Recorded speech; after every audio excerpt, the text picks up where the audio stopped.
and welcome to the Specialty Matcha Podcast. My name is Ryan. This is my co-host Zongjun, who also goes by Sam, Hello, hello. and we're the co-founders of Senko Matcha Products. Yeah, we launched this podcast to discuss our learning journey in matcha, share startup stories, and interview experts. And this episode, we have Simona Suzuki from Global Japanese Tea Association. Welcome, Simona. Welcome. Hi. Hi. Thank you for having me. So happy to have you, and I'm so Yeah. happy that the Global Japanese Tea Association exists. It has been like a go-to resource since the very beginning, Oh, and all wow. of the conferences and all the English language content and the community. It's really so happy to have you on. So you guys were a dream guest for a long time. Yes, Well, indeed. happy we found the time to do it together, and thank you so much also for being part of it. It's great to have you, and I'm very, very happy to hear such positive words and yeah, such positive feedback. So thanks a lot. Yeah, thank you. And thank you for all the people I've gotten to meet through the association too. Actually, just the other day, I met someone in France because I'm based in Paris, and through the association, we connected. We sat down over a bowl of matcha, and 3 hours later, we're still talking. So it was, it's a great way to find like-minded tea people. Wow.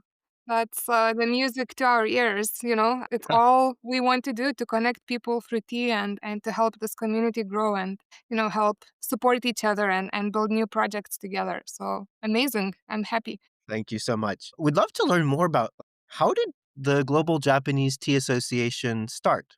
Because you're one of the founders. We'd love to learn about the origin story.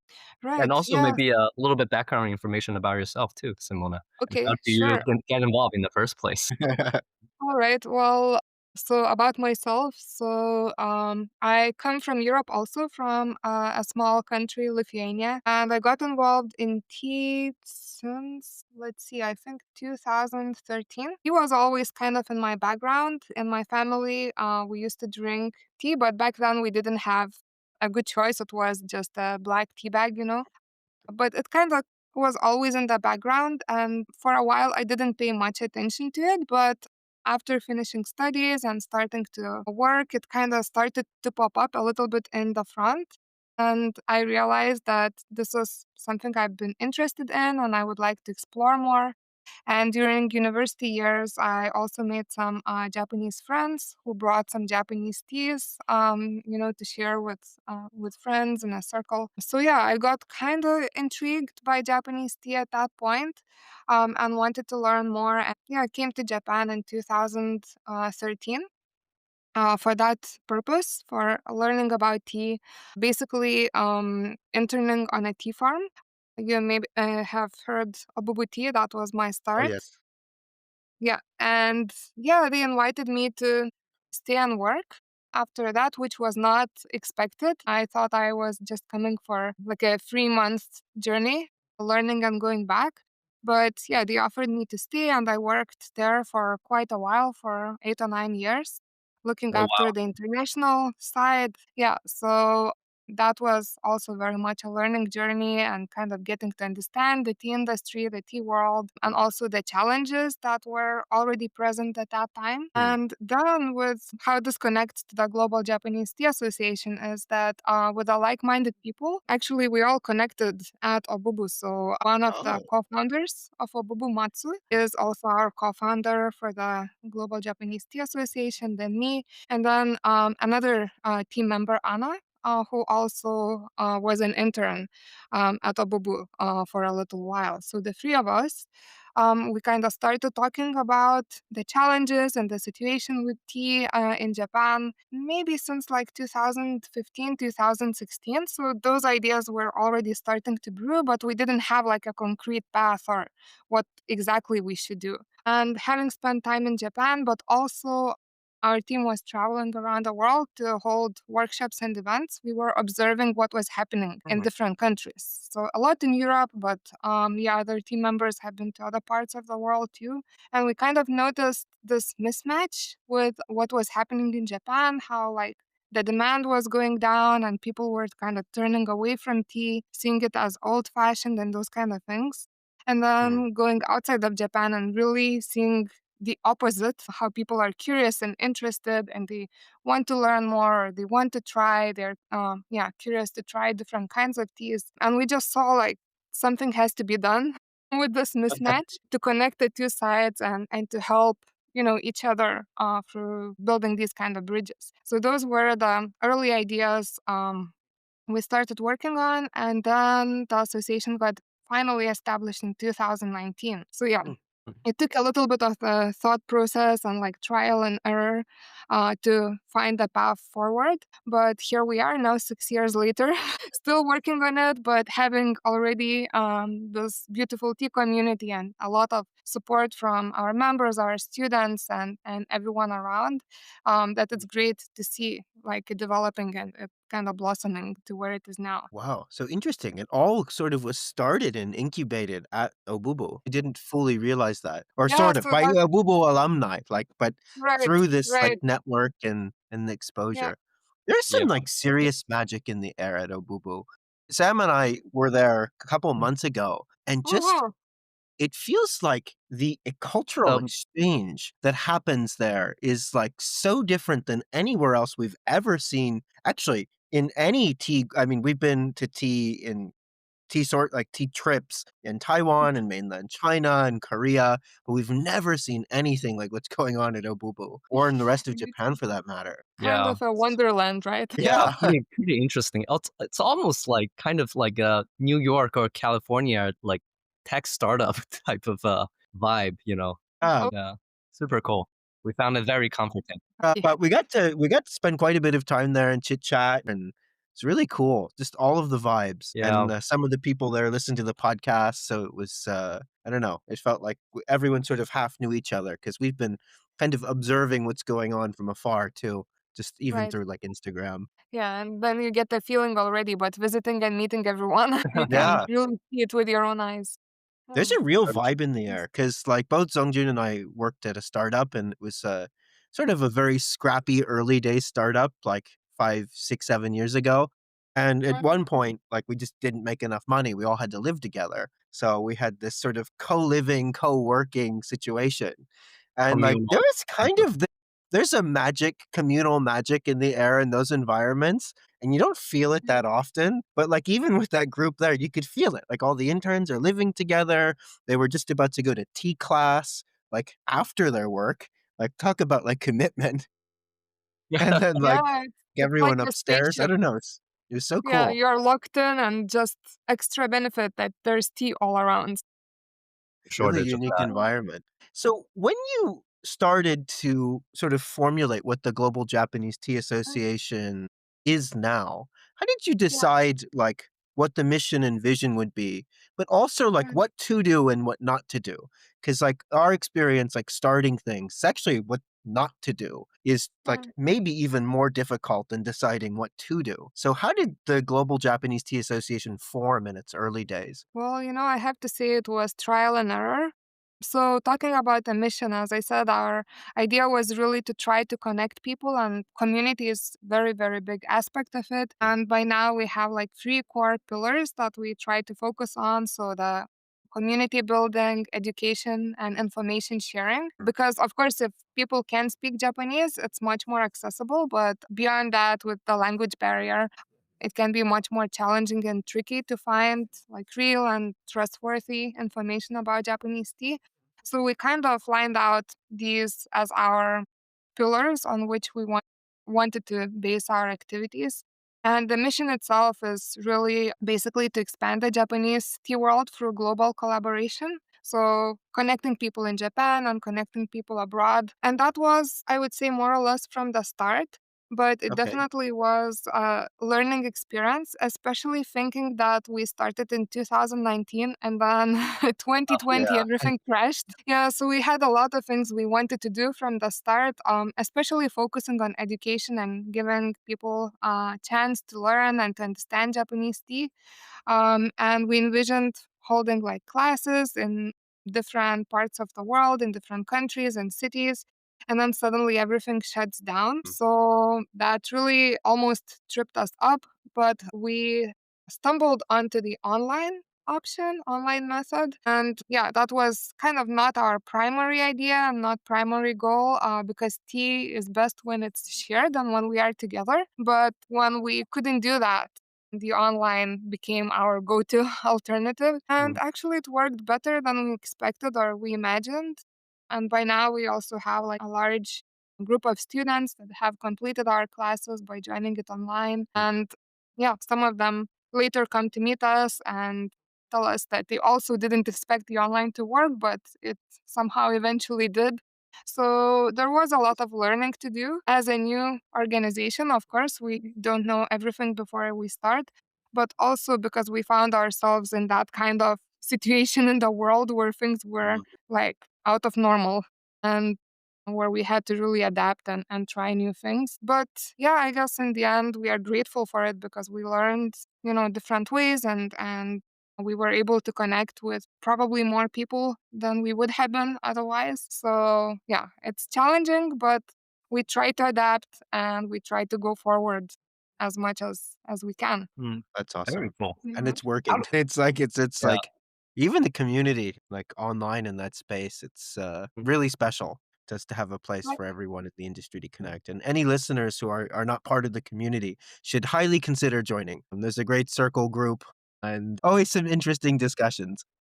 Yeah. Right. What's the Yeah, usual cadence for this type of, lectures or meetings? Like, do you send out tea in advance and people like drink the same tea over the camera? Yeah, so at the moment we have now both versions. We do it both in person and actually in 10 countries around the world. Students can join in person classes with our teachers. But those who are maybe a little bit further away, or maybe it's not easy in terms of like schedule or timing, those kind of things, then we have the online option as well that started during the pandemic, but it carried on. And in those cases, we basically have a set that students would receive. So it's like a set of teaware and a set of tea, and we are brewing together. We are explaining it different topics along with it, but we are also trying teas together. That's very, very big aspect of our approach to education. It's not just kind of listening passively, but it's really engaging with tea to understand the taste, to understand how to make them, how to store them, and also understanding a bit more broadly where they come from, what are the regional differences, what are maybe some lesser known teas as we are advancing through the levels of the courses. Yeah, so basically making and drinking tea is a very big part of it and we make sure that everyone has it before we start. That's awesome. What's it been like managing both sides of the community? Because you have the international base, which Right. are tea educators, brand owners, people who just love Japanese tea. It's like a big mix. And then there's the farmer side of that. What's it like? Because I'm sure it's very different, like cultivation, community cultivation styles between these two sides. Yeah, definitely. Well, as I said, we want and we try to involve everyone related to tea. And we are also not limiting even to tea professionals. We are very much open to, tea lovers, enthusiasts, because it all can start from just one cup of tea and we never know where it will take us. So we try to engage everyone as much as possible and to create a space where we can interact and learn from each other. And yeah, in Japan also we try to grow the community as well. So perhaps the more active members are the ones that can speak the different languages. Mm. Communicating in English is much easier with everyone from abroad being so active. But we try to involve the tea farmers, tea producers as much as possible. We have had quite a few projects over the years to try to put spotlight on them and to highlight their hard work that they are doing for us to enjoy the teas. So I don't know if you already followed us back then, but in 2021, we had a Japanese tea marathon, which was a project kind of aligned with Tokyo Olympics. And it was, well, a bit of a virtual marathon. We were not actually running, but we covered 15 tea producing prefectures during the time of the Olympics. So Oh, wow. we try to steal a little bit of the viewership from the sports fans and turn them into tea Impressive. fans. And every day we invite the tea producers from each of those tea regions, producing prefectures, to introduce about their region, their town, their own history, the teas they produce. So we held it in a live event format where people Mm. could join us from anywhere, and we had 300 people joining these live events each day. Oh, wow. Okay. Um, Mm, Yeah, and yeah, we really wanted to kind of highlight the regionality of tea, the variety of tea, and also the people that are doing uh, this work, that are making the teas for all of us. So that was one of the projects, but over the years we had quite a few others where we really tried to involve the tea producers and kind of show the faces behind the teas as much as possible. Interesting. Absolutely. What was the I guess motivation of these tea farmers joining, this kind of talk? Like are they just happy to share their, tea or to everybody, or like do they want to also network and be connected with the outside market? Like what's like some of the common motivations? Probably both things, or But even, yeah, a little bit of curiosity. What is this new thing, that no one heard mm, about? And like, what are we actually doing? This online event, back in 2021, it was just the beginning of all Zoom and all of these other online mm, tools. So I think there was a bit of curiosity. What are we doing and what is this going to be like? But also, I think they were curious to see, because a lot of the people that joined were from outside of Japan. We had some mm, participants in Japan, but it was more Mm. international audience. So to understand like what the international audience might be interested in. And to get a little bit of feedback as well from them. We couldn't send the tea to every single person that joined the online events, but we were able to create 200 sets that we Oh, sent to those who signed up first, so people could actually taste the tea along the oh, cool. conversation, along the event. Yeah.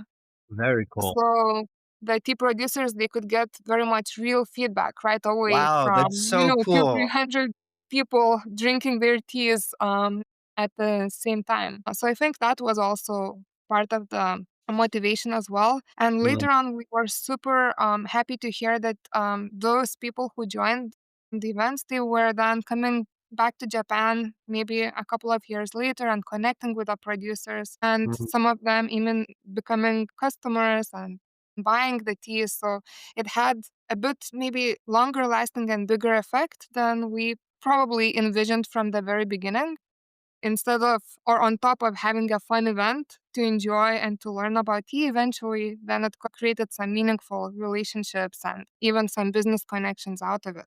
Yeah. Very cool. Like, I wasn't aware of its existence at the time, but it is legendary. I've heard several tea brand owners and matcha founders talk about this, marathon. mm. Okay. So Yeah, that's it's had a pretty large effect. sometimes it still ripples, and we are surprised to see some people have saved the tea up till now. Sometimes they Oh send us wow, pictures that like, oh, we still have, one packet remaining or something. Very yeah, very that's cool. very interesting. How Mm. difficult is it to find, like, independent farmers? Because like, we're trying to source Mm. tencha at the moment, and we're learning more and more about the supply chain in the industry, and it's led us to the realization that, like, it's really rare to find someone that, like, manages plants that are in the earth all the way through something you sell to a consumer, and, Yeah. like, this sort of Obubu business model or like some of the very vertically integrated farmers is super uncommon. So Yeah. how does the association engage too with farmers that might just be in a very like narrow segment? Or is it more Yeah. with the independent farmers that have more control over the process? Yeah, so well, I think especially now it's even more tricky, right, with the matcha boom, and all Mm, the things that have happened in the past year. But even before that, that is actually true that yeah, the farmers that are able to do everything themselves in house are quite rare, and there is even a term for it in Japanese that Oh, describes that kind of style where you do everything yourself. So okay. GN means farming by yourself. Jise means processing by yourself. And then Jihan means selling by yourself. So there is a term for it, but in the end, the farmers that are able to do all of it themselves are still quite rare. And I think that can be explained looking how the industry works in Japan. That usually tea farmers, even now, are small family units having like a small plot of land and farming within the family itself most often. So could be two people, husband and wife, or maybe two generations, parents and the kids family. And with that, their focus is usually on the production itself, so farm work, and if they have their own factory processing in the factory. But when you think about selling tea yourself, that includes quite a range of other things that would be Mm, necessary, like mm, you know, having some additional skills, like maybe building a website, oh, or marketing, like how do you spread the word mm, about your tea, and then export. operations. Yeah, actually being able to send it. And this is still within Japan. It's still a bit of a challenge, but if you think internationally, that's another layer, which Yeah. Okay. is international regulations and language barriers and all of these things. So for small family units, that's definitely not easy to do. And the farms that tend to be able to do this better are normally a little bit larger, so Mm, that have, yeah, larger production and often also a little bit of employed workforce, so part of the Mm, team that is dedicated to those tasks specifically. mm, But the thing is that with the challenges in the industry, like we talked, the decreasing demand and those kind of things, a lot more of these small farmers, they're getting more interested to do it mm. themselves, mm, take a bit more ownership, a bit more control over it, but it's still a challenge. How do you sell it? Like, yeah. do you do that online, or do you create some direct relationships and then figuring out all the operations and all of that side? So it is still rare. When we talk with, for example, auctions in Japan that have the data and information about the tea sales, we've heard that in Kyoto area, probably about 70% is still sold through the traditional auction system, and Mm. mm, Oh, wow. maybe It's an about enormous 30% volume. would be direct. Yeah, but that includes also working directly with wholesalers, not only having the Oh, online that's shop even and less. Interesting. yeah, it's much, much less when you think about direct retail or even international sales. Yeah, that's even less. Wow. So when are you seeing farmers trying to get more vertically integrated? How do they usually do it? Do they bundle together to form some sort of a cooperative, or do they get like subsidy from the government? Oh, Yeah, yeah. Are What so there are any common ways? programs? Yeah.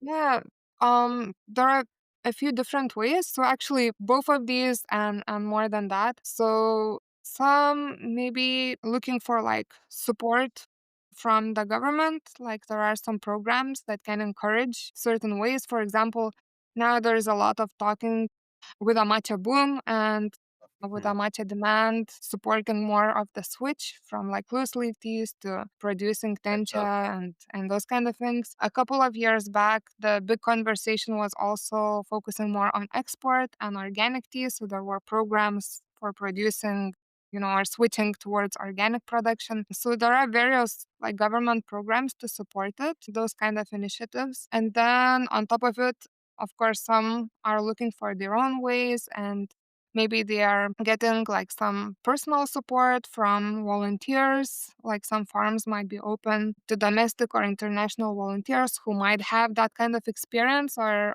can help with like overcoming language barriers and those kind of things. So yeah, involving people maybe outside of the industry as volunteers, or later on even inviting them as staff members to help handle that side as well. So whatever is available, whatever is close by, I think everyone is trying to grab on any straw that's available.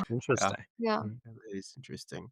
If we talk about, like, before the matcha boom, like, Mm. what were some of the worries of the industry? Like, what from especially from a sustainability perspective, like, I remember hearing a lot about farmers getting very old and, they don't have Yeah. a succession plan for their farms. But what were some of the other concerns, like, actually around the Global Japanese Tea Institute? So quite a few challenges, quite a few difficulties, and that all I think starts with like the decreasing demand for tea, how Mm. younger generations are kind of shifting away.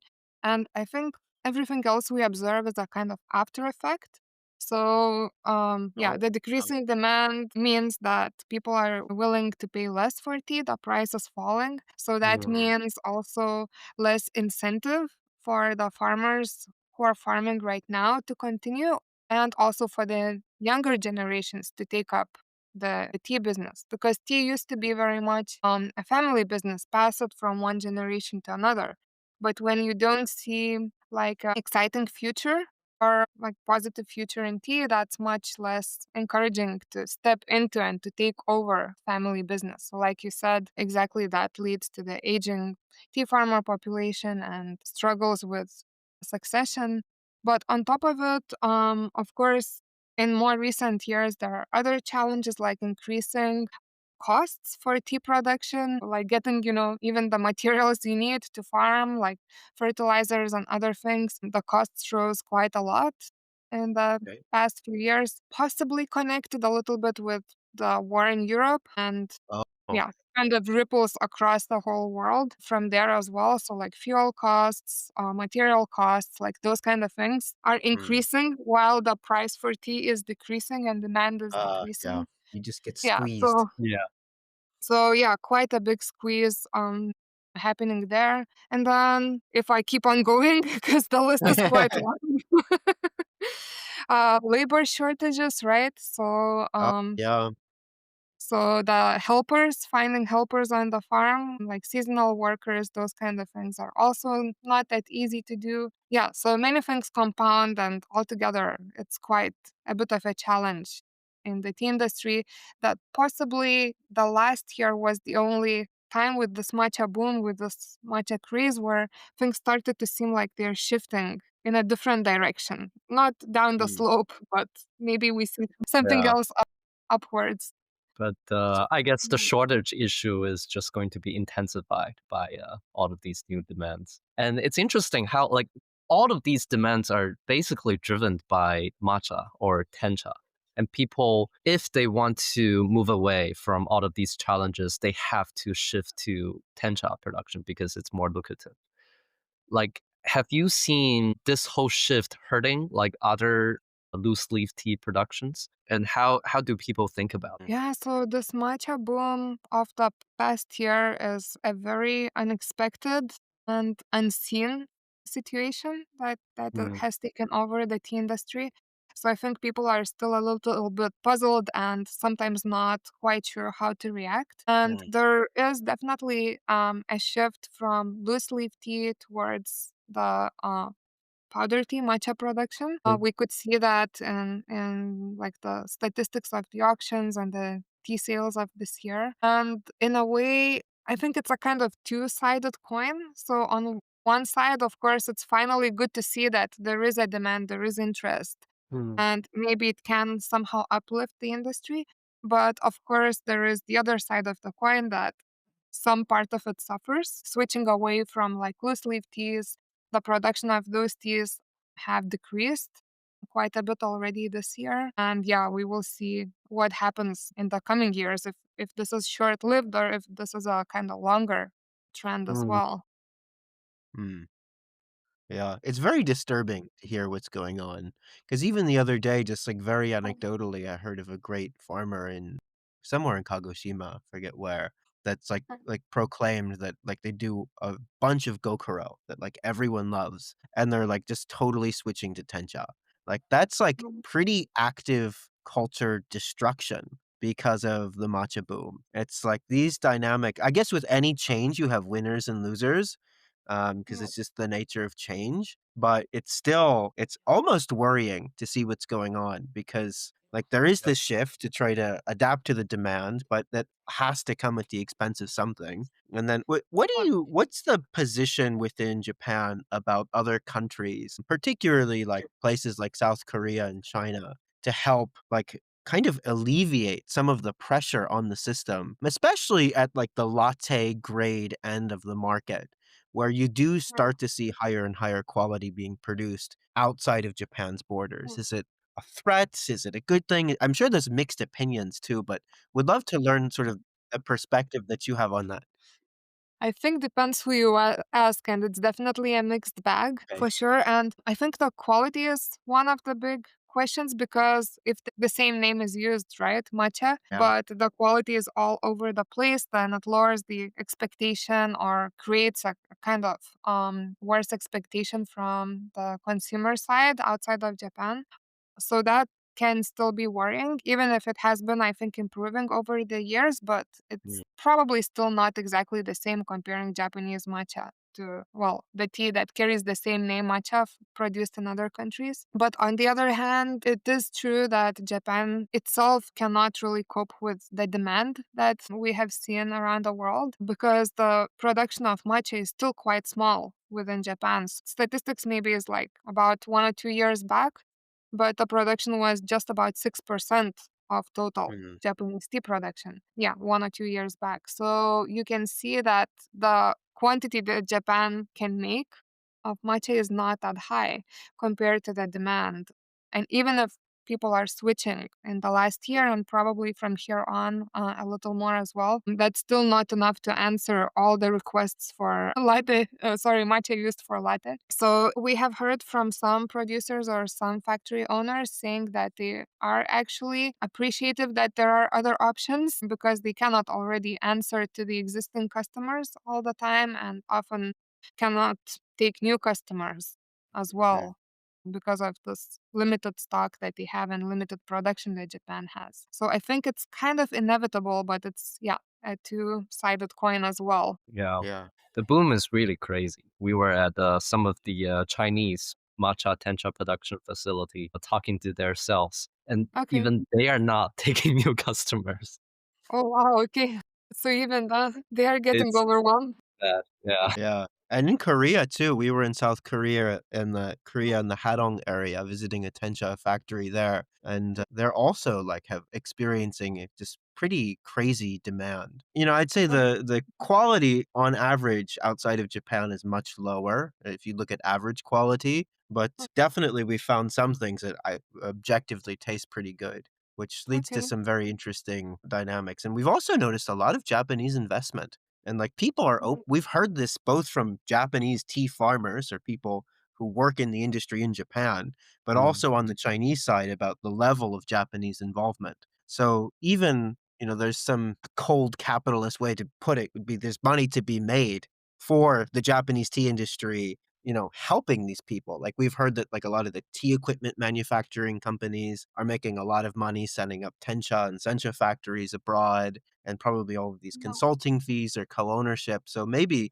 it does help like infuse money into an industry that desperately needs it to Yeah. be able to grow and to make even more investments in Japan, but elsewhere. Yeah, it's very interesting and fascinating to see. Like we said before, it's something very new, very unexpected, and people are just trying to find the best ways forward. Mm. And yeah, some of these things are maybe a little bit surprising to hear, but thinking of the capitalist world, Mm. maybe only natural. True. We've been thinking a lot about this too, because we're hearing a lot of perspectives that it's destroying Japanese tea culture. And I'm curious to get your perspective. Like, I think, especially the Global Japanese Tea Association, from everything I've seen, you guys done a really good and interesting job managing the tension between spreading Japanese tea culture abroad while leaving a lot of space for it to breathe. Like I love Yeah. all of your educational materials. You're not like this is the right way, this is the wrong way. Like it's very like here's the context, you decide for yourself. But like where Mhm. does Japanese tea culture stop and start? And to what degree can people like us who are outside of the Japanese system engage in it and but then also kind of make it our own? Yeah, I think it's a very important question, and of course there are two sides, right? The tradition and the innovation. And Mm. personally think, and also as the association, we agree on that as well, that both are very much important. So we do want to preserve the culture. We want to understand how tea developed, and we want to appreciate what has come to us from like centuries ago. But we also Mm. understand that we live in a changing world, and we want to welcome new ideas, and we want to welcome like innovative projects as well.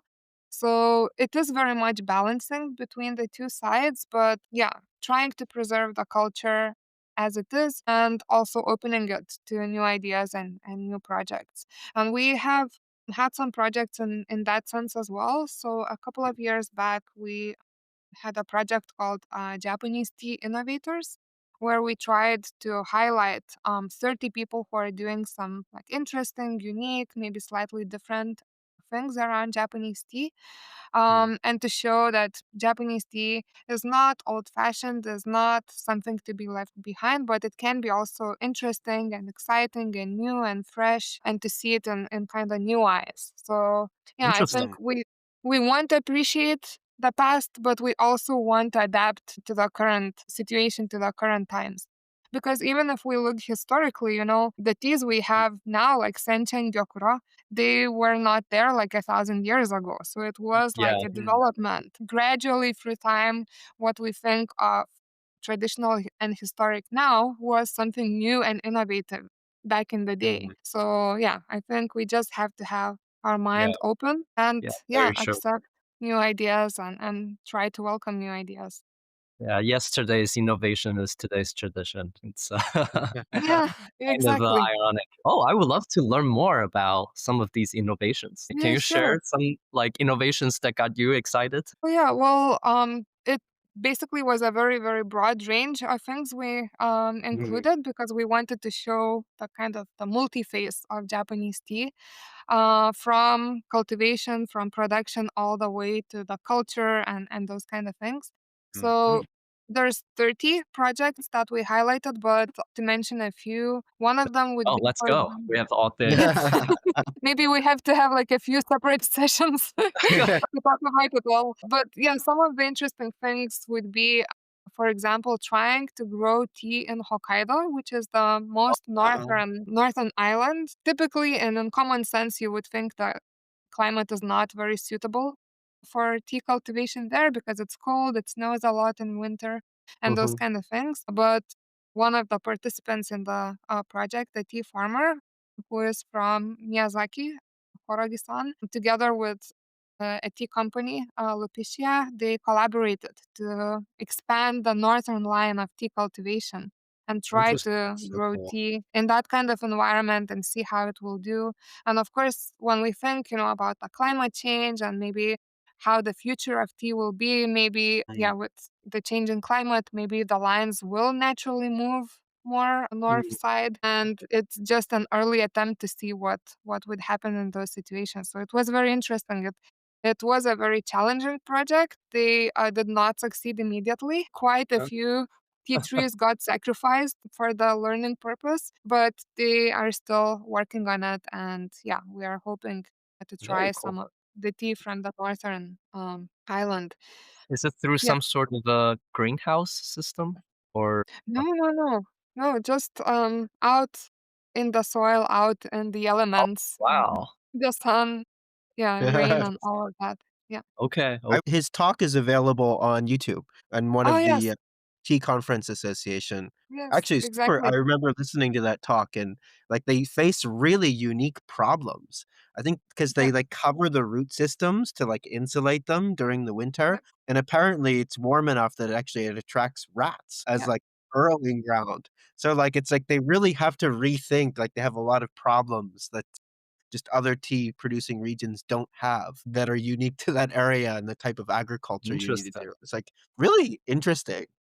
Oh, Yeah. And like the well, cultivar selection, I think was very difficult. Exactly. let's attach a link to that talk, in Oh Oh, this yeah, yeah, sure. we'll post it in the show yeah, notes. Thank you so much. very cool. These talks are amazing, and a lot of the innovators have these talks during your the conference. Really enjoy it, Yes. and I thank you for making it English and Japanese.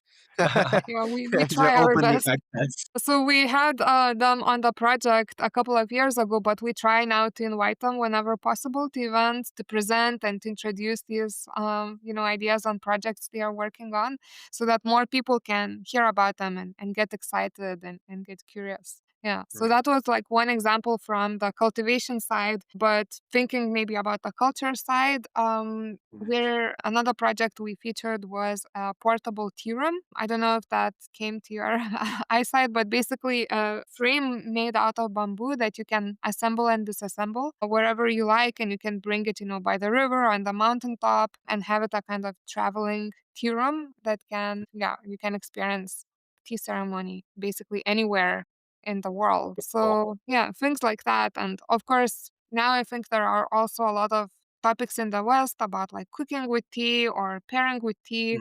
or mixology. So those kind of topics were also Mm. coming up in Japan, and we featured quite a few of them through that project as well. Yeah. Very cool. I Yeah. really enjoyed the talk on the looking at tea genetics. That was the Oh, ultimate mashup of innovation and history and culture. Sam, I don't know if you saw that one, but they were using No. genetics, like genetic sequencing technology, to look at Zairi lineages and compare it to the stated history about the way tea moved early in Japan and was seed Uh, propagated. And they found some mhm. findings that might have been different than what's in the history books, which uh, was really sort of a Yeah. bombshell talk. It was really Yeah, interesting. interesting. very fascinating. And the technology they developed, the scientist Ika Sensei developed together with the team, I think will have also quite a lasting impact in the tea industry as well. Because Mm. what they have been able to do with that DNA technology is also to shorten the path for creating new cultivars. I don't know Oh, if you know, he mentioned a little bit of that, but maybe didn't go in as much detail. But typically, it can take like 20 to 30 years from the very mm, start until the cultivar is ready to register because it Mm. takes like planting, waiting for the new tea bush to grow, and then harvesting the leaves, trying to process, and doing it a couple of years to understand what works and what doesn't. But Mm. their technology, using the DNA, basically enables to see some of the features that the tea may have from almost a single leaf of the plant. So Oh, you just oh, plant it, you wait for one leaf to come out, and then you can analyze and see like the properties oh, that tea interesting. may have. So that can shorten, yeah, the typical timeline from like 20, 30 years down to maybe 10, 15 or something like that.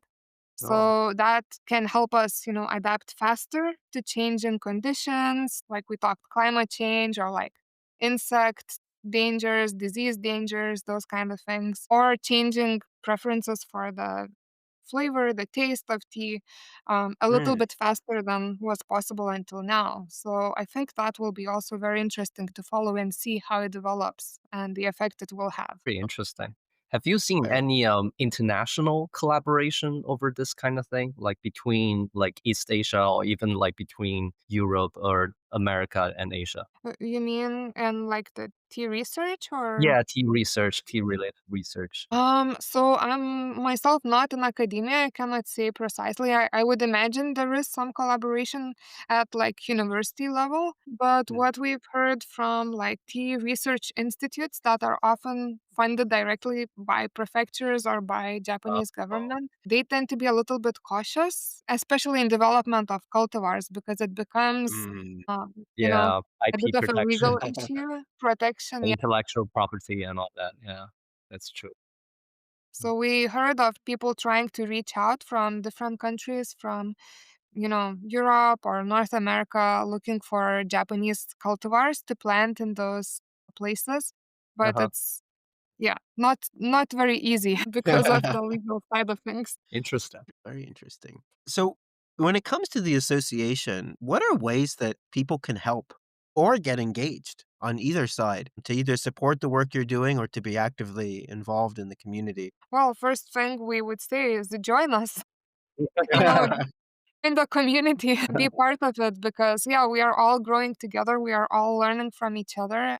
And I think it's definitely a place to connect with like-minded people from different parts of the world, and yeah, to be part of this trend and to help to create the future for Japanese tea because we are all contributing to it. Yeah. So yeah, the biggest thing would be please join us. But otherwise, yeah, people can follow us through the website, through the social media. We share as much as we can information about Japanese tea. And when we have some activities available for everyone to join, we also try to share that as well. So just to be in the loop, follow us and be part of the community. That's awesome. And the scope of your activities are the conferences, you have the tea education courses. I know there's a bunch of Mhm, like tea meetups all over the world. I went to one in Paris this summer where mhm, Matsu-san was presenting, mhm. which is Yeah. super cool. I got to have a bowl of tea prepared by him. It was a Oh, nice. special moment. And then I guess the online events like the tea marathon. Is there anything else within the scope of the activities of the association that I missed? Yeah, so we have some things that are routine. So yeah, like the courses, the education side that we hold very regularly. Then the membership activities, events that we also hold regularly. And some of them are organized by our team. Like you mentioned, Matsan was traveling. This year he is quite active. He's been to Europe, to France, but actually just a couple of days ago, he came back from Nigeria. There was a tea festival there. So that was a new experience and a new kind of journey. But yeah, our team tries to travel. So Matsusan going to different places, but also, I don't know if you connected Anna or Little another bit. team member, one of the founders who is based in Spain, and she really represents us also in many different events in Europe, going to tea festivals and trying to bring people together who attend and creating opportunities to kind of hang out together and get to know each other. So yeah, these things kind of happen routinely and we try to do as much as possible, but we are also happy to see that things start to spring up on their own. So our members themselves, go somewhere, travel somewhere and then they meet each other and they spend time together. And then we have some things that are a bit more project based. Yeah. Like the marathon we talked about before, or like the Tea Innovators project we Mm. did before. So every year or every other year, we maybe have like a different new project that we want to focus on and highlight different side of Japanese tea. So we try to announce them whenever they are available and they come up. But yeah, we are never short of things to do, as you Yeah, know. I'm sure. So yeah, It's great. back to like Mm. same things like community building, education, information sharing. All of it is based on that through the different activities and different projects. Awesome. And Awesome. as we move into the future, where would you like to see sort of, I guess, both the state of the Japanese tea industry, but the association as well, and like, Mhm. the next 5 to 10 year time horizon? How do you see that progressing? So for the industry, we really hope to have a bit more positive energy in there to Mm, not have or not feel so grim about it. mm, And especially, I think it's important to involve younger generations. So I haven't mentioned that, but we have another project for the university students called Japanese Tea Evangelist project, where university students come to learn with us about Japanese tea and then they travel abroad and they hold like tea activities for their new friends or classmates or things like that. So we would really like to see that kind of new energy, new excitement for Japanese tea here in Japan with the younger generations and the wider public as well. Through small steps, through small projects, we are trying to go there. But in terms of association and the bigger picture for us as well, we would like to still mesh the two sides closer together, the Japanese side and the international side, create more projects, create more chances to collaborate together, to kind of interact with each other.